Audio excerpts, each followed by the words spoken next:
that greeted the directive that traders should get off the pavements and the streets at the city center of Kumasi ahead of the Asante Hema's funeral was greater than what we are experiencing today.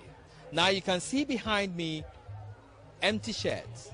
After the KMA spent resources to develop this place, people have been allocated the stores, they've spent some money to develop it, but there are empty spaces. Many of them are still occupying the pavements and the streets along the various intersections, pedestrian walkways. There are some who are still trying to invade the free movement along the city streets, which has been generated by the decongestion exercise.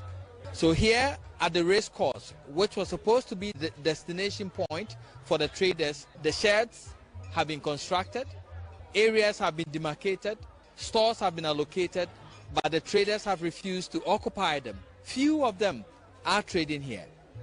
So how will this fight against trading on the pavements be sustained? With me here is Godwin Okumanyame, who is the PRO of the Kumasi Metropolitan Assembly. We're going to see prosecution. I believe strongly that when we talk about the enforcement of the law, because we do not interpret the law, because ours is to make sure that we apprehend people and then send them to the court. Obviously, we're going to see some form of prosecution. When we do that, majority of them will actually live to this place because they have no excuse whatsoever to say that they do not have a space. The voice of Godwin Okumanya, KMA PRO, ending Erastus Asadanko's report. Now, government is being advised to deploy technology to monitor and evaluate its agricultural industrialization initiatives. A Greek technology company, Farmerline, says this will address recurrent gaps in government policy implementation. Prince Appiah has been speaking with Director of Customer Success Associate at Farmerline, Amos Oleti Wusa. Also, it will be important for government to have a holistic monitoring approach to know that all that we are providing, how is it impacting to the farmers? What is the yield that is coming out? What can be done more? Which people are in the sector?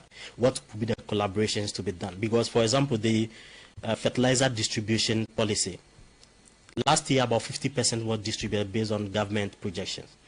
Which people got a fertilizer? What was the impact? What was the acreage of farms that was used on? Now this year, which are the people that will get the fertilizer? What is the means they are paying the money through? Should always be cash? Mobile money is now what is being used all over. How can government also make use of it so that people can even pay way ahead of time in receiving the fertilizer? So one of the key things is monitoring. The one district, one warehouse. Are the farmers putting the produce there?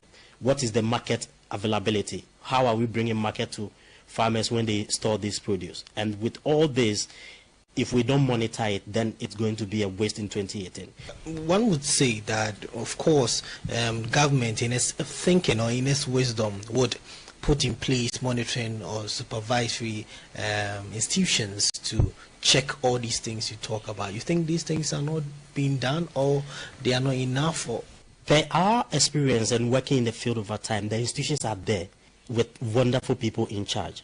But the challenge they have is the facilities and the capacity needed to be able to do the proper monitoring. And physical monitoring is not helping. The data is collected on paper.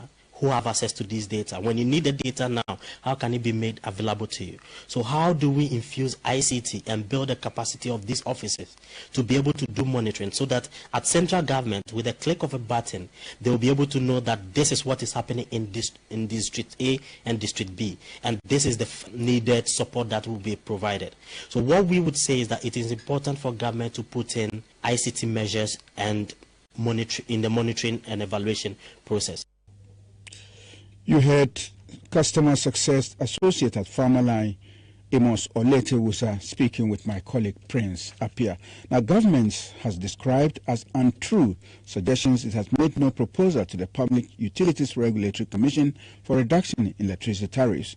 The Energy Ministry also dismisses minority claims the PURC is contemplating a major increase in power costs to consumers. A statement from the ministry says proposals were submitted to PURC in November 2017 for a reduction. Now, society continues to embrace what is considered average or normal. People who dare to confront and break ordinary rules are mocked at and sometimes rejected. Interestingly, they become heroes and heroines after surmounting the seeming impossible. As the world observes Peculiar Day, People's Day, Kwesi Debra will be putting a spotlight on a female auto sprayer who doggedly braved the storm to break into and become a force in a male-dominated trade. We'll bring you this story in our subsequent bulletin. But for now, that's it for the business news. It was brought to you by Guaranteed Trust Bank. Amazing news for customers and non-customers of GT Bank who utilize the Rare Money Transfer Service.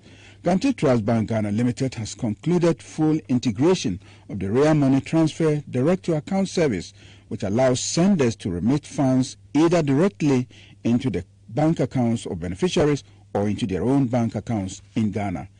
It is simple. Just provide details of your account held with GT Bank and any other bank in Ghana, and within a few minutes, your money will be deposited directly into the account. The need to visit the banking hall and join long queues to receive money remittance is over.